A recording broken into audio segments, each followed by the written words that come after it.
बेहद की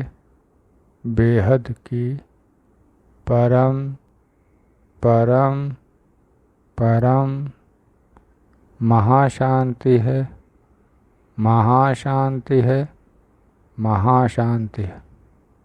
आइए इस पर विचार कीजिए। सीरीज की एपिसोड नंबर 15 पुस्तक है लाइफ इन मल्टीवर्स में जीवन, अध्याय 2 ऊपर की आयामों की यात्रा। तो चलते हैं पेज नंबर 28 पे। अब तक हम लोगों ने भूलोक, स्वर्गलोक, महरलोक और जनलोक, तपलोक पढ़ चुके हैं।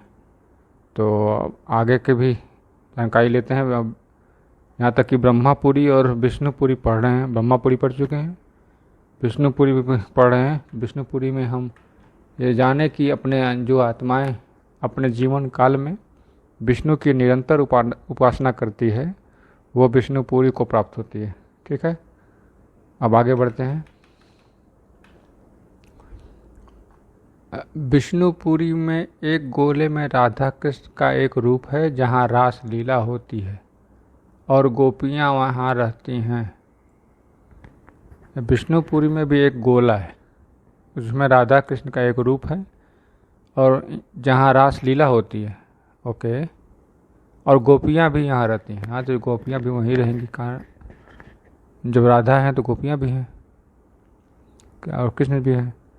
जो भी और राम और कृष्ण को विष्णु के अवतार मान के उपासना करते हैं और पूर्ण पवित्रता रखते हैं, सारे कर्म बंधन से मुक्त हो जाते हैं, तो वो विष्णुपुरी में आते हैं और परम सुख का अनुभव करते हैं।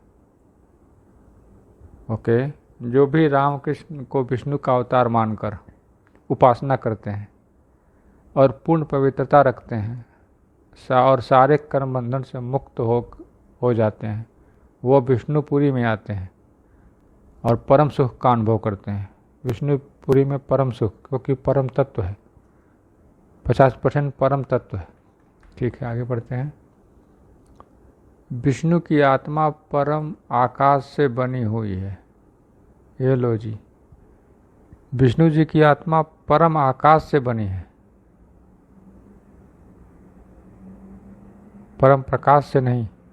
इस पर विचार कीजिए कि क्या विष्णु जी की आत्मा परम आकाश से बनी है या परम प्रकाश से। ठीक है, आगे बढ़ते हैं। कारण जगत कैजुअल वर्ड को ही विष्णुपुरी कहते हैं। कारण जगत को ही विष्णुपुरी कहते हैं। आगे बढ़ते हैं, देखते हैं। यहाँ 50% परम तत्व और 50% 3 तत्वों का शरीर होता है। 50% परम तत्व, इसमें परम वायु, परम अग्नि और परम आकाश। फिर 50% 3 तत्व, जिसमें आकाश, अग्नि और वायु। वाह, आधा परम तत्व का, आधा तत्वों का शरीर। और कैसा होगा, विचार कीजिए कि आधा परम तत्व और आधा तत्व का शरीर कैसा होगा। ठीक, आगे बढ़ते हैं। विष्णुपुरी रजो प्रधान है। ठीक है, यहाँ फरिश्ता रहते हैं। वाह, फरिश्ता भी यहाँ रहते हैं। वाह, विष्णुपुरी में वायुमंडल बहुत ही मधुर संगीतों की धुन से भरा रहता है। मधुर संगीत की धुन से वायुमंडल भरा रहता है। वाह, एक एक कण में मधुरता और शीतलता की अनुभूति हो, ऐसा यहाँ का वातावरण होता है। वाह, एक एक कण में मधुरता और शीतलता की अनुभूति होती है, उसका वातावरण ही वैसा है। वाह, गजब। हम यहाँ धरती का वातावरण सांस लेने लायक नहीं है, तो मधुर और शीतलता तो बहुत दूर की बात। विचार कीजिए कि धरती लोक की वायु से, वातावरण से कितना मधुर और शीतलता हो सकता है। विष्णुपुरी का वायु वातावरण। विष्णुपुरी में रहने वाली आत्माओं को पृथ्वी लोक पर क्या होने वाला है सब पता होता है। ये विचार कीजिए कि पृथ्वी लोक पर क्या होने वाला है, विष्णु लोक में पुरी में रहने वाली आत्माओं को सब पता होता है। मतलब सब जानती हैं कि अब धरती पर क्या होगा। वाह। यहाँ पर कारण जगत वाली आत्माएं सूक्ष्म जगत वाली आत्माओं को दिशा देती है और मदद भी करती है। यहाँ पर कारण जगत वाली आत्मा सूक्ष्म जगत वाली आत्मा को दिशा देती है और मदद भी करते हैं। अच्छा, शास्त्रों में भी तो इसी तरह होता था। जब भी देवताओं को कहीं दिक्कत आती थी, पहुंच जाते थे वैकुंठ में देवता, मदद मांगते थे विष्णु जी से कि ये दैत्य हमें परेशान कर रहा है, ये दैत्य हमें परेशान, कुछ करिए। तो फिर वहाँ से दिशा आता था कि कैसे ऐसे उसको जीतो, ऐसे ऐसे लड़ेंगे, ऐसे ऐसे करेंगे। तो वही चीज़ तुमने बताया कि उस कारण जगत से सूक्ष्म जगत को आत्माओं को दिशा और मदद मिलती है। वाह, कहानी सिद्ध होती है, कथन सिद्ध होता है। विष्णुपुरी में कारण शरीर का हिसाब किताब पूरा खत्म करके आत्मा शिवपुरी तक जा सकती है। ये लो जी, इसके ऊपर भी शिवपुरी, विष्णुपुरी के ऊपर भी शिवपुरी, विष्णुपुरी मतलब वैकुंठ के ऊपर भी शिवपुरी है। वाह, आगे देखते हैं। शिवपुरी महाकारण जगत, कारण का भी महाकारण, कारण का भी कारण। वाह, कितना रहस्यमयी है। ठीक, आगे बढ़ते हैं, देखते हैं।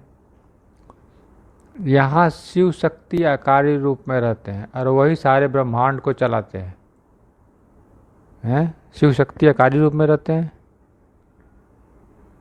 तो कैलाश पर्वत पे कौन आता है? इस पर विचार कीजिए कि अगर शिवपुरी महाकारण जगत में है, जो विष्णुपुरी के ऊपर है, तो फिर कैलाश पर्वत जो धरती पर है वहाँ पे कौन रहता है? शास्त्रों में तो शंकर जी को कैलाश पर्वत पे दिखाया गया है। ठीक, आगे बढ़ते हैं। शिव को यहाँ पर महादेव भी कहा जाता है क्योंकि ये सारे देवताओं का सृजन करते हैं।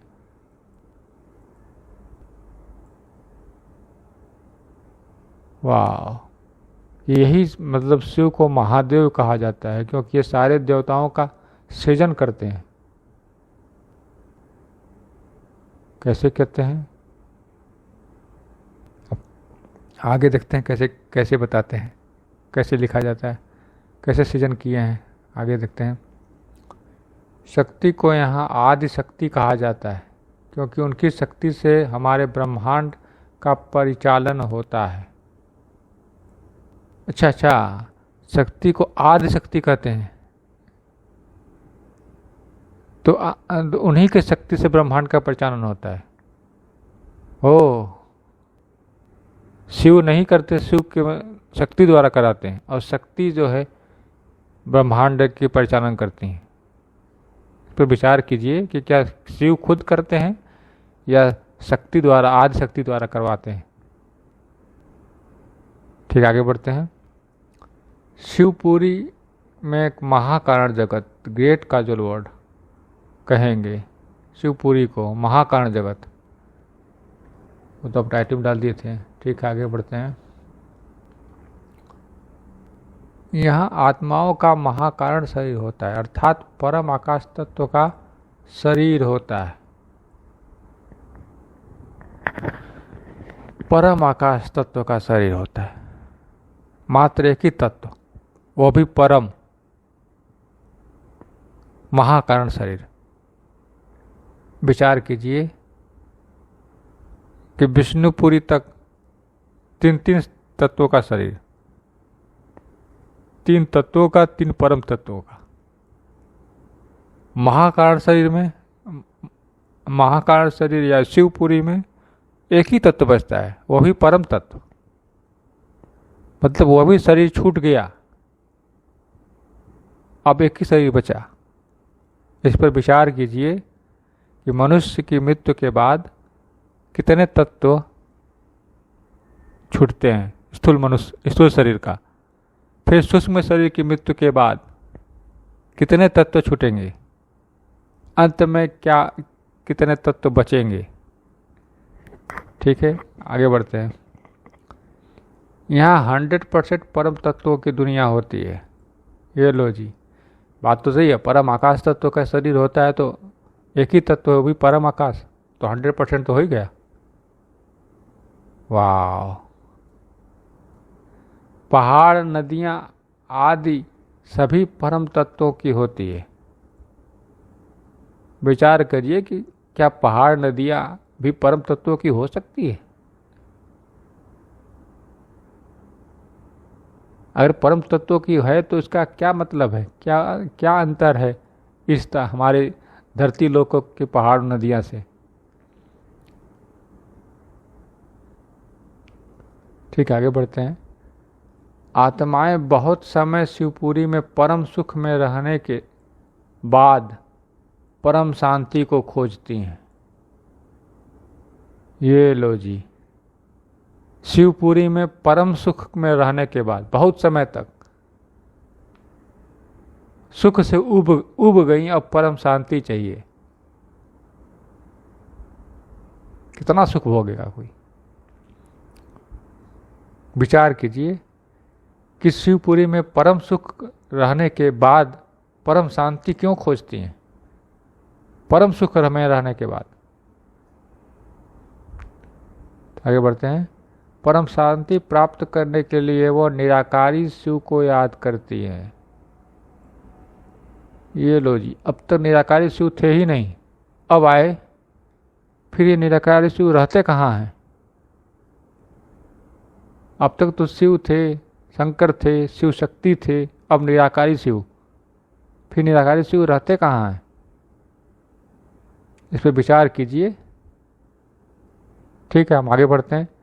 अगला टॉपिक अगला है उच्चायाम परम धाम। परम धाम, ठीक है। परम धाम हमारे सोलर ब्रह्मांड में सर्वोच्च है। सोलर सिस्टम में सर्वोच्च है, इसका क्या मतलब? मतलब यही कि सोलर सिस्टम ही पर हमारा शास्त्रों का ब्रह्मांड है। अब ब्रह्मांड में सर्वोच्च सबसे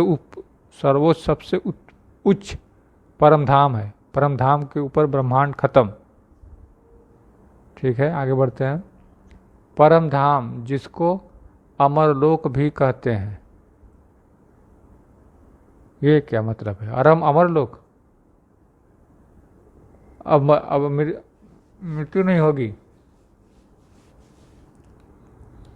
अब मृत्यु नहीं होगी। मरता तो शरीर है, तो शरीर ही नहीं होगा।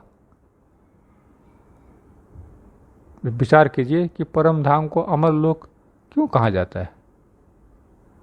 ठीक है, निराकारी शिव एक ब्रह्मांड का मालिक है।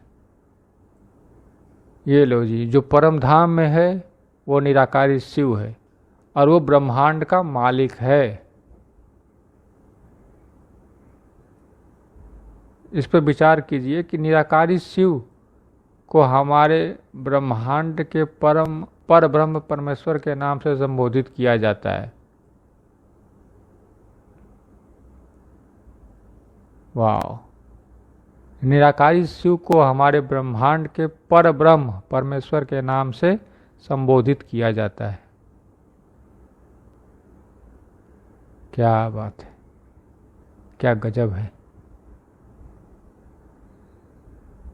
मतलब निराकारी शिव जो या तो परम धाम में जो जाएगा वो निराकारी हो जाएगा। निराकारी हो जाएगा तो मतलब सारा शरीर खत्म, सारे शरीर छूट गए। तो शरीर छूट गया तो बचा कौन? आत्मा। और कौन?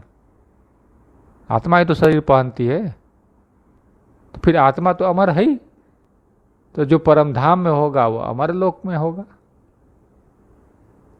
इस पर विचार कीजिए कि परम धाम में क्या कोई शरीर हो सकती है आत्मा की?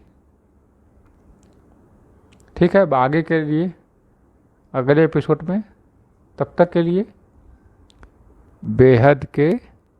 बेहद की परम परम परम महाशांति है, महाशांति है, महाशांति है। बेहद की परम शांति सोचो, बोलो परम शांति। Join us daily for our morning live meditation, Monday to Saturday, 5:30 to 6:30 a.m. Join us daily for live meditation, 10 p.m. to 11 p.m. on YouTube Live. Subscribe now. Website www.paramshanti.org. Email us anant@paramshanti.org. Like, share, subscribe. Join today. बेहद की